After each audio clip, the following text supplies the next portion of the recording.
Buongiorno e ben ritrovati a un nuovo appuntamento con l'informazione di Telefriuli. Durata pochi minuti l'udienza di convalida dell'arresto di Paolo Castellani, il 44enne che ha confessato l'omicidio della moglie Elisabetta Molaro, uccisa nella camera da letto nella notte di martedì a Codroipo. L'uomo, portato in tribunale a Udine dal carcere di Belluno, è comparso davanti al GIP Maria Rosa Persico, rimettendo a quanto già riferito il PM Claudia Finocchiaro.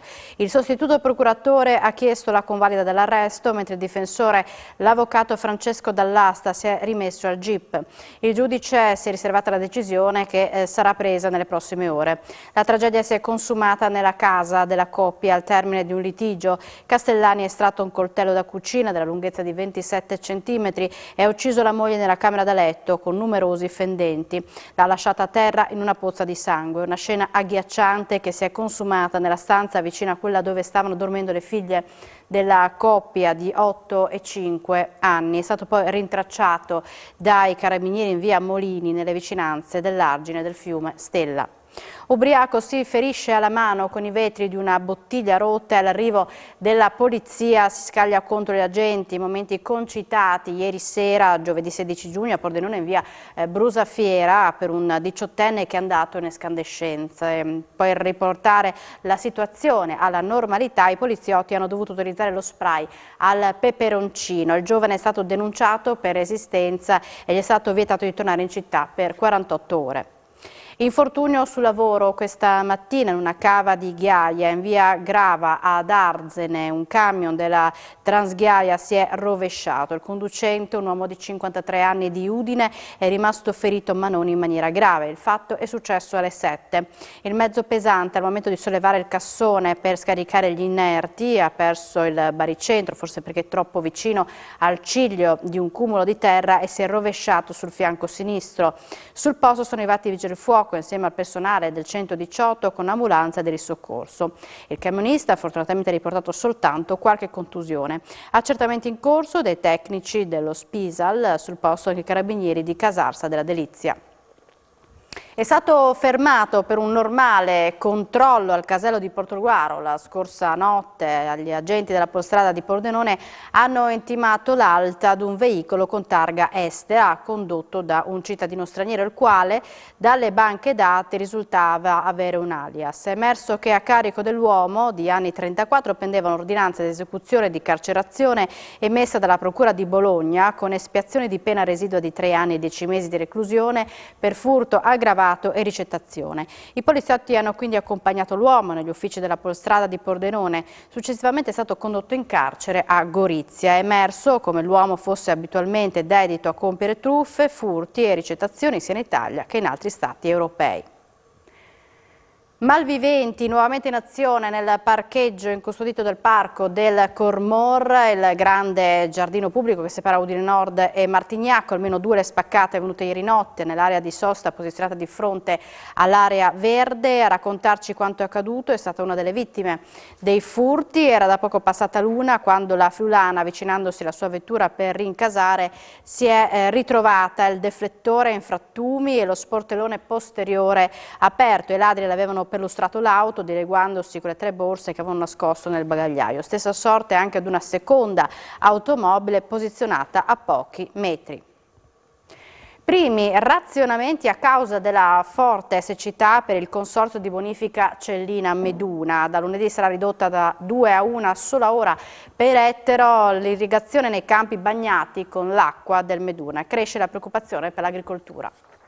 Primi razionamenti d'acqua per il consorzio di bonifica Cellina Meduna. La forte siccità del periodo impone all'ente di correre ai ripari. Il consorzio è pronto a ridurre da 2 a 1 sola ora per ettaro l'irrigazione nei campi bagnati con l'acqua del Meduna. Il provvedimento diventerà operativo lunedì mattina. Il presidente del consorzio, Walter Colussi, sottolinea l'eccezionalità del momento e l'assenza di svolte meteo da qui al prossimo futuro. Anzi, il quadro sta peggiorando a tal punto che potrebbero scattare ulteriori restrizioni per i consorziati che attingono ai bacini del Cellina, dove la situazione risulta leggermente leggermente migliore, ma le riserve di neve in quota sono già praticamente esaurite. I recenti temporali hanno mitigato la portata dei 2 corsi d'acqua, ma nulla di decisivo. La verità, fanno sapere dal consorzio, è che se non pioverà entro breve dovremmo adottare dei contingentamenti per l'intero territorio. Il consorzio prosegue quindi nella propria campagna di riduzione degli sprechi e di monitoraggio degli accumuli a Bargis, Ravedis e negli impianti tramontini, rimandando ogni decisione ai tavoli tecnici che ormai vengono convocati con una certa sistematicità dall'assessore regionale all'agricoltura Stefano Zanir.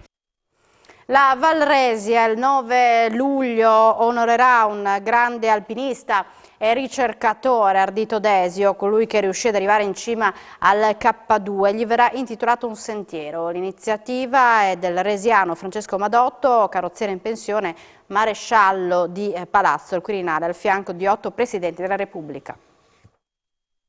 Sono trascorsi 70 anni da quando nella seconda metà di giugno del 1952, in tarda serata, alle pendici del Monte Canin, in prossimità della frazione di Coritis, su una stradina definita dal CAI 642, Francesco Madotto, resiano e con un passato da maresciallo di Palazzo e responsabile del servizio di sicurezza e rappresentanza al Quirinale, incontrò un uomo che si poteva immaginare dal suo abbigliamento potesse essere un alpinista. Si trattava di un certo Ardito Desio. Quell'uomo si avviava verso la frazione di Stolvizza, ma ad un tratto fece un'inversione di marcia per risalire il percorso.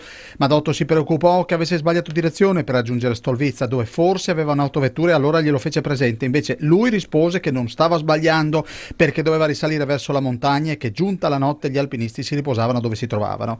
Poi aggiunse che si stava allenando a salire e a scendere il Monte Canin per poter forse andare a scalare una montagna alta 3 volte. E così fu, perché nel 1954 l'impresa si realizzò. Quell'uomo fu a capo della spedizione alla conquista della vetta del K2, Desio, classe 1897 di Palmanova, scienziato, geologo, ricercatore ed esploratore.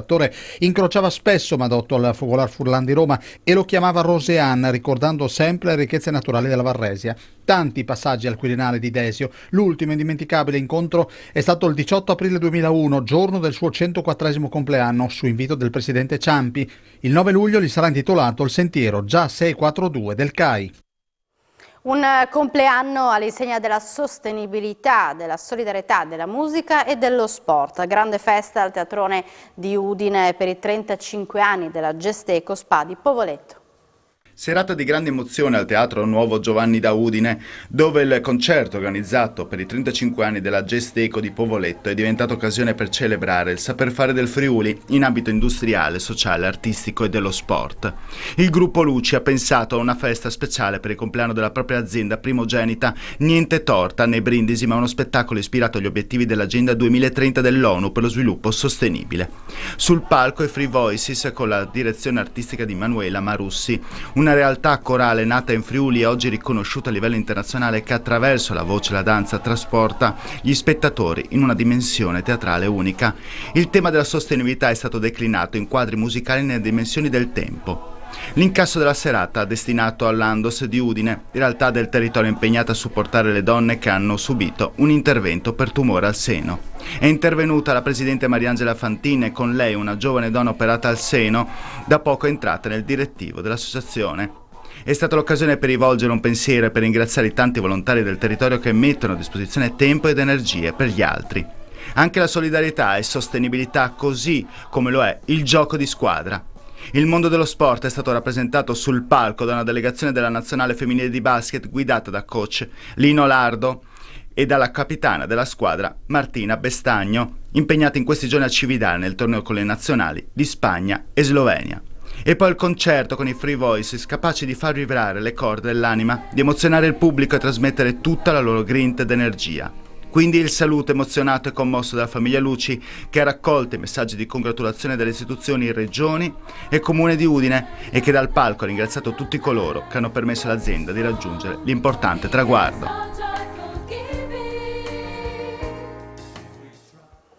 A Moimacco, in occasione della festa dei borghi della Sagra di San Giovanni, impazza la passione per il gioco delle bocce, che coinvolge anche moltissimi giovani.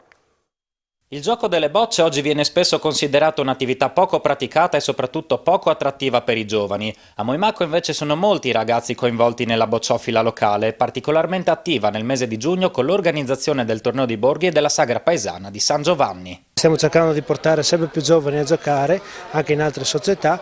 Noi a Moimaco abbiamo deciso di fare questa collaborazione anche con la Proloco per creare questo torneo dei borghi e avvicinare il più possibile le persone del paese al gioco delle bocce. Nell'organizzare la sagra alcuni anni fa abbiamo pensato di allargare il torneo dei borghi che notoriamente si faceva per il calcio anche alle bocce. Il paese ha risposto benissimo perché sono venuti in tanti sia a vedere giocare sia a provare. Che cosa ti piace di questo gioco? Beh, sicuramente il fatto di stare insieme, oltre al fatto che come gioco è comunque coinvolgente. Sinceramente, guardando da fuori non mi era mai parso un granché. Provandolo invece ho scoperto che può essere davvero molto bello. E se la stessa sera c'è la partita di calcio della nazionale e il torneo dei borghi di Moimaco, tu dove vai? Al torneo dei borghi di Moimaco. Perché? Perché mi piace di più. Web Gesteco Cividale in cerca del riscatto e siamo al basket. Questa sera al Pala Basletta la squadra di coach Pilastrini giocherà gara 3 della finale playoff del campionato di Serie B contro Vigevano. Il match chiave della serie prenderà il via alle 21. L'eventuale vittoria delle Aquile porterebbe a giocare la Bella mercoledì a Cividale. La sconfitta costringerebbe la Web a vincere la sfida di domenica alle 18 fuori casa per non far tramontare il sogno promozione.